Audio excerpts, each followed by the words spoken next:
professeur. Alors, on a un petit mystère, c'est que nous avons 4 catégories de biomolécules que vous nous avez bien racontées, les protéines, les glucides, les lipides, l'ADN.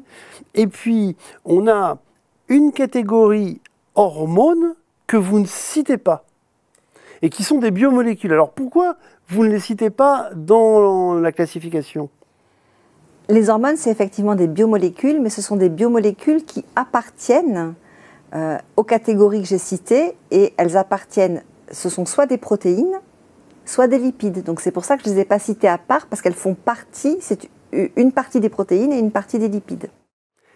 D'accord, et pourquoi on les distingue? Elles servent à quoi?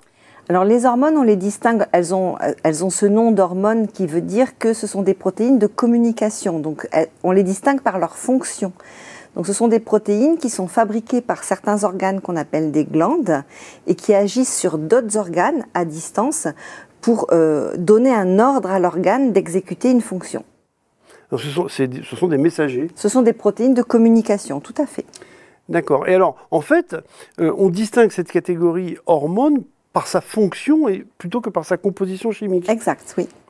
Est-ce que vous pouvez nous donner un exemple d'hormone, par exemple, protéine, une hormone qui serait une protéine? Alors, une hormone qui est une protéine, c'est l'insuline. L'insuline, c'est une hormone qui est fabriquée par le pancréas et qui agit sur le foie pour lui permettre de digérer le sucre. Donc, le pancréas fabrique l'insuline. Oui. Et après, l'insuline... elle se promène dans le sang. Est véhiculée par le sang jusqu'au foie. Jusqu'au foie, et au niveau du foie, elle donne l'ordre au foie de régler la quantité de sucre dans le sang. D'accord. Et est-ce qu'on peut avoir un exemple d'hormone qui serait un lipide? Une hormone qui serait un lipide, alors ce sont toutes les hormones sexuelles qui sont des lipides, et en particulier la testostérone. La testostérone, elle est fabriquée par le testicule, et elle ordonne au testicule lui-même de fabriquer les spermatozoïdes. Ah oui, mais alors là, c'est pas une fabrication à distance.